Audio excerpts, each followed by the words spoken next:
Hari Om Veena ji. Hari Om. Hari Om everyone. Hari Om Veena ji. Happy New Year. Happy New Year. Hari Om. Happy New Year to everyone. Happy New Year. Thank you. Happy New Year. Thank you, sir. Yes, Adi.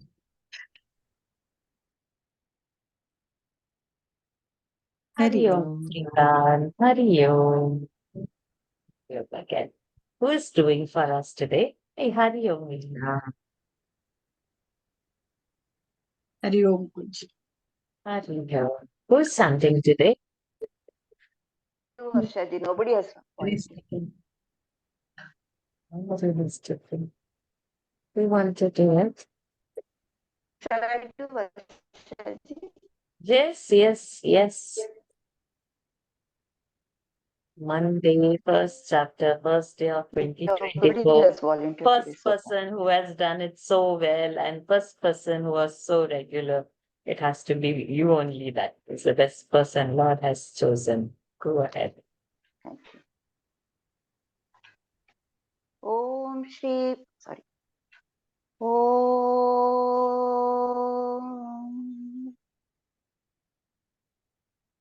Om.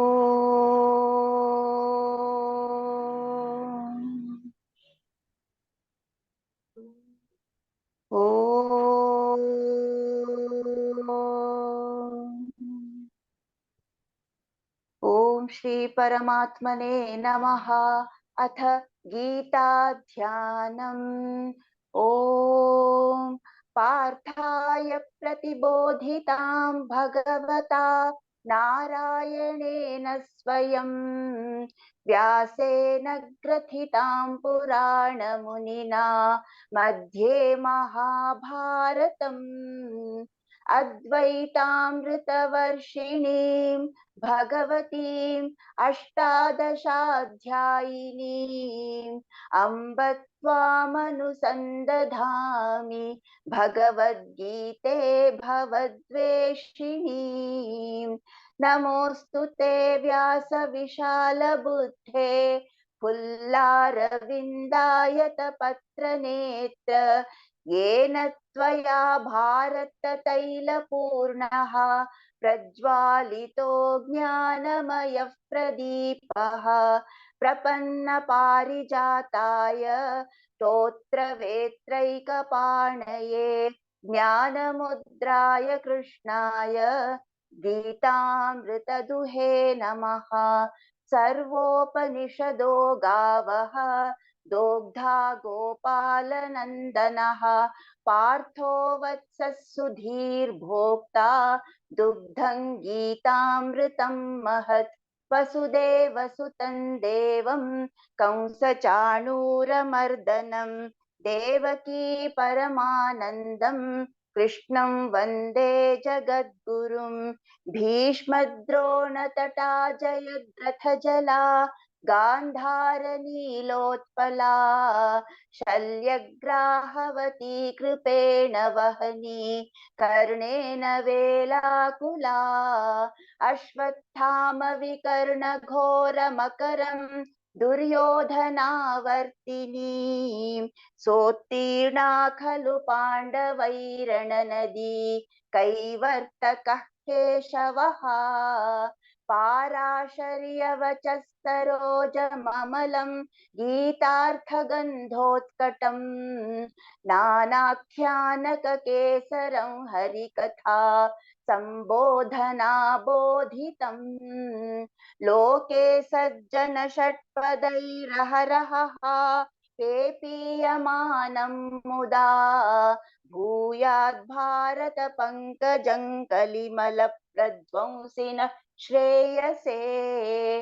मूकं करोति वाचालं पंगुं लङ्घयते गिरिं यत्कृपातमहं वन्दे परमानन्दमाधवं। यं ब्रह्मा वरुणेन्द्ररुद्रमरुतः स्तुन्वन्ति दिव्यैस्तवैः वेदैः साङ्गपदक्रमोपनिषदैः गायन्ति यं सामगाः ध्यानावस्थिततद्गतेन मनसा पश्यन्ति यं योगिनः यस्यान्तन्न विदुःसुरासुरगणाः देवाय तस्मै नमः देवाय तस्मै नमः ॐ अथ प्रथमोऽध्यायः अर्जुनविषादयोगः धृतराष्ट्र उवाच धर्मक्षेत्रे कुरुक्षेत्रे समवेतायुयुत्सवः मामकाः पाण्डवाश्चैव किमकुर्वत सञ्जय सञ्जय उवाच दृष्ट्वा तु पाण्डवानीकं व्यूढं दुर्योधनस्तदा आचार्यमुपसङ्गम्य राजा वचनमब्रवीत् पश्यैतां पाण्डुपुत्राणाम् आचार्यमहतीं च मूं व्यूढान् द्रुपदपुत्रेण तव शिष्येण धीमता अत्र शूरा महेश्वासाः भीमार्जुनसमायुधि युयुधानो विराटश्च द्रुपदश्च महारथः धृष्टकेतुश्चेकितानः काशीराजश्च वीर्यवान्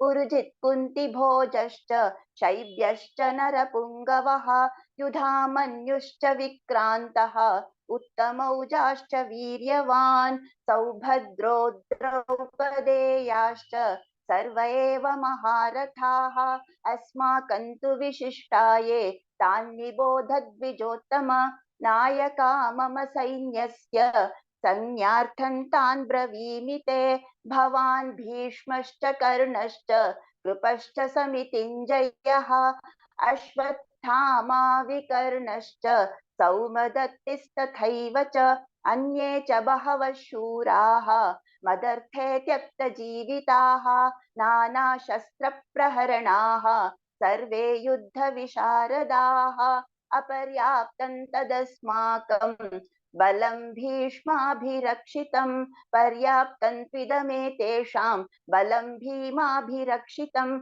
अयनेषु च सर्वेषु यथा भागमवस्थिताः भीष्ममेवाभिरक्षन्तु भवन्तः सर्व एव हि तस्य सञ्जनयन् हर्षं कुरु वृद्धः पितामहः सिंहनादं विनद्योच्चैः शङ्खं दध्मौ प्रतापवान् ततः शङ्खाश्च भैर्यश्च पणवानकगोमुखाः सहसैवाभ्यहन्यन्त सशब्दस्तु मुलोऽभवत् ततः श्वेतैर्हयैर्युक्ते महति स्यन्दने स्थितौ माधवः पाण्डवश्चैव दिव्यौ शङ्खौ प्रदध्मतुः पाञ्चजन्यौ हृषीकेशः देवदत्तं धनञ्जयः पौण्ड्रं दध्मौ महाशङ्खं भीमकर्मावृकोदरः अनन्तविजयौ राजा कुन्तीपुत्रो युधिष्ठिरः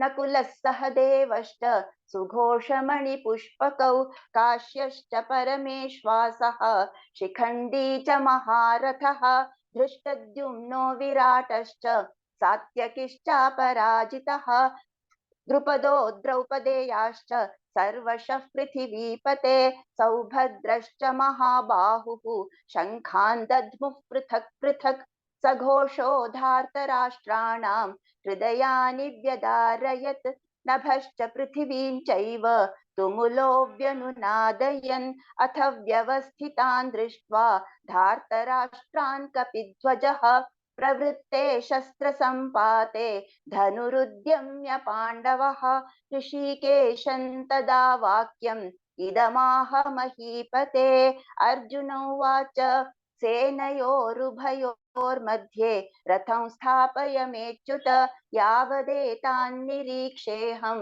योद्धुकामानवस्थितान् कैर्मया सह योद्धव्यम् अस्मिन् रणसमुद्यमे योत्स्यमानानवेक्षेऽहं य एतेऽत्र समागताः धार्तराष्ट्रस्य दुर्बुद्धेः युद्धे प्रियचिकीर्षवः सञ्जय उवाच एवमुक्तो हृषीकेशः गुडाकेशेन भारत सेनयोरुभयोर्मध्ये स्थापयित्वा रथोत्तमं भीष्मद्रोणप्रमुखतः सर्वेषां च महीक्षिताम् उवाच पार्थ पश्यैतान् समवेतान् कुरूनिति तत्रापश्यत् स्थितान् पार्थः पितॄनथ पितामहान् आचार्यान् मातुलान् भ्रातॄन् पुत्रान् पौत्रान् सखींस्तथा श्वशुरान् सुहृदश्चैव सेनयोरुभयोरपि तान् समीक्ष्य स कौन्तेयः सर्वान् बन्धूनवस्थितान् कृपया परयाविष्टः विषीदन्निदमब्रवीत्।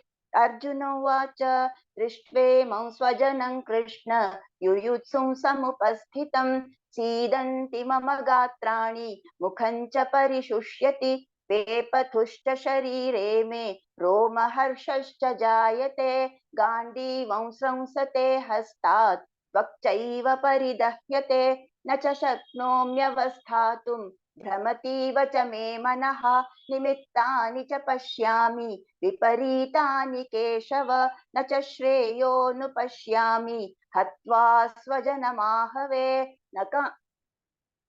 न काङ्क्षे विजयं कृष्ण न च राज्यं सुखानि च किं नो राज्येन गोविन्द किं भोगैर्जीवितेन वा येषामर्थे काङ्क्षितन्नः राज्यं भोगाः सुखानि च तैमेव स्थिता युद्धे प्राणां त्यक्त्वा धनानि च आचार्याः पितरः पुत्राः तथैव च पितामहाः मातुलाः श्वशुराः पौत्राः श्यालाः सम्बन्धिनस्तथा एतान्न हन्तुमिच्छामि घ्नतोऽपि मधुसूदन अपि त्रैलोक्यराज्यस्य हेतोः किन्नु मही कृते निहत्य धार्तराष्ट्रान्नः का प्रीतिः स्यात् जनार्दन पापमेवाश्रयेदस्मान् हत्वैतानाततायिनः तस्मान्नार्हा वयं हन्तुं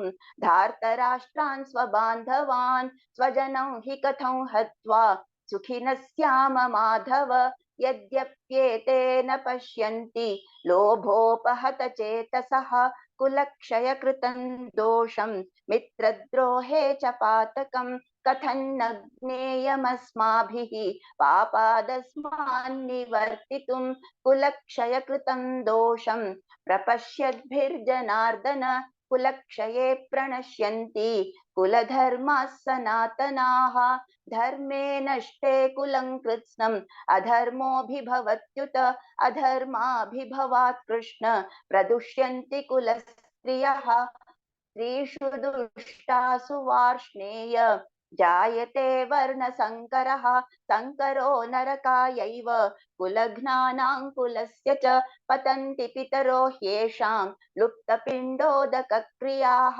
दोषैरेतैः कुलघ्नानां वर्णसङ्करकारकैः उत्साद्यन्ते जातिधर्माः कुलधर्माश्च शाश्वताः उत्सन्नकुलधर्माणां मनुष्याणां जनार्दन नरके नियतं वासः भवतीत्यनुशुश्रुम अहो बत महत्पापं कर्तुं व्यवसिता वयं यद्राज्यसुखलोभेन हन्तुं स्वजनमुद्यताः यदि मामप्रतीकारम् अशस्त्रं शस्त्रपाणयः धार्तराष्ट्रारणे हन्युः तन्मे क्षेमतरं भवेत्। संजय उवाच एवमुक्त्वार्जुनः संख्ये रथोपस्थ उपाविशत् विसृज्य सशरं चापं शोकसंविघ्नमानसः। ॐ तत्सत् इति श्रीमद्भगवद्गीतासु उपनिषत्सु ब्रह्मविद्यायां योगशास्त्रे श्रीकृष्णार्जुनसंवादे अर्जुनविषादयोगो नाम प्रथमोऽध्यायः। हरिः ओम् श्रीगुरुभ्यो नमः। हरिः ओम् श्रीकृष्णार्पणमस्तु।